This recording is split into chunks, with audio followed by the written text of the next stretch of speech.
ગુજરાતી સિનેમામાં રૂઅલ ફિલ્મની લોકપ્રિય અભિનેત્રી મમતા સોનીનું નામ આવવાની સાથે જ તમને રાધાનું પાત્ર સામે આવી જશે। જે રીતે નરેશ અને સ્નેહલતા તેમજ હિતેન અને રોમાની જોડી ગુજરાતી સિનેમામાં સુપરહિટ હતી, એવી જ રીતે વિક્રમ સાથે મમતા સોનીની જોડી સુપરહિટ ગણાય છે। મમતાએ ગુજરાતી સિનેમાની અઢળક ફિલ્મોમાં કામ કર્યું છે તેમજ અનેક ગુજરાતી આલ્બમમાં કામ કર્યું છે। ત્યારે આજે આપણે મમતા સોનીના જીવન વિશે જાણીશું કે આજે તેઓ ક્યાં છે, શું કરે છે અને હજુ સુધી લગ્ન કેમ નથી કર્યા। તમને જાણીને નવાઈ લાગશે કે ગુજરાતી સિનેમા એવા ઘણા કલાકારો છે જેઓ મૂળ ગુજરાતી ન હોવા છતાં પણ ગુજરાતી ફિલ્મોમાં પોતાનું નામ બનાવ્યું છે। આ કલાકારોના મમતા સોનીનું નામ પણ મોખરે છે। તમને આશ્ચર્ય થશે કે મમતા સોની મૂળ ગુજરાતી નથી પરંતુ રાજસ્થાની છે। આ અભિનેત્રીએ અત્યાર સુધી ગુજરાતી, હિન્દી, મરાઠી અને રાજસ્થાની મળીને 27થી વધુ ફિલ્મોમાં કામ કર્યું છે।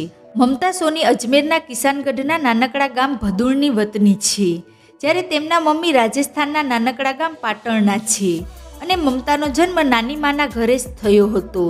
તેમના ઘરમાંથી કોઈ પણ અભિનય કળા સાથે જોડાયેલ ન હતું।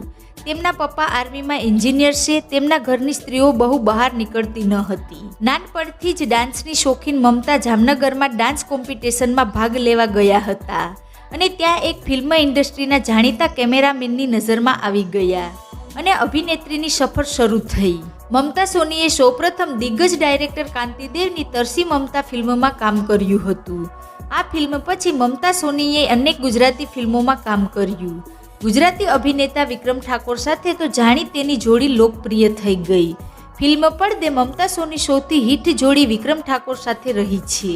મમતા સોનીએ કરેલી સુપરહિટ ફિલ્મની વાત કરીએ તો તેમણે બેવફા, પરદેશી, રાધા તારા વિના મને ગમતું નથી, તને પારકી માનું કે પોતાની, રાધા ચૂડલો પહેરજે મારા નામનો, પ્રેમી ઝૂક્યા નથી ને ઝૂકશે નહીં, એક રાધા એક મીરા, અમદાવાદ પાલનપુર વાયા કડી કલ્લોલ, આખા જગથી નિરાલી મારી સાજના, કોણ હલાવે લીંબડીને કોણ હલાવે પીપળી, રશિયા તારી રાધા રોકાણી રણમાં, બેવફા સાજન, જગ જીતે નહીં ને હૈયું હારે નહીં, બેવફા, રખેવાલ વગેરે ફિલ્મોમાં કામ કર્યું છે। મિત્રો, વિક્રમ ઠાકોર સાથેની મોટાભાગની ફિલ્મોમાં મમતા સોનીનું નામ રાધા જ રહ્યું છે।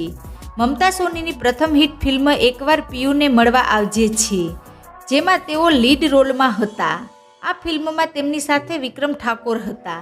મમતા સોની જ્યારે ફિલ્મોમાં આવ્યા ત્યારે ગુજરાતી ભાષા બોલતા પણ ન આવડતી હતી, એટલે તેમણે ગુજરાતી ભાષા શીખી। તમને જાણીને નવાઈ લાગશે કે સ્ટેજ પર પોતાની અગાવી સ્ટાઇલમાં શાયરી બોલીને મમતા સોની અનેક દિલો પર રાજ કરે છે।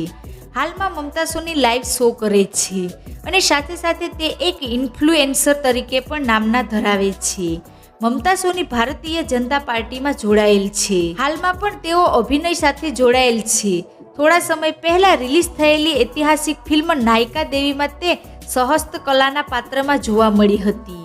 સાથે 2024માં રિલીઝ થયેલી સમદર ફિલ્મના આઇટમ સોંગ દિલના દરિયામાં જોવા મળી હતી। હવે વાત કરીએ મમતા સોનીના લગ્ન જીવનની, તો ઇન્ટરનેટ પર ઉપલબ્ધ માહિતી અનુસાર મમતા સોની હાલ 40 વર્ષની ઉંમર વટાવી ચૂક્યા છે, છતાં તેઓએ હજુ લગ્ન નથી કર્યા।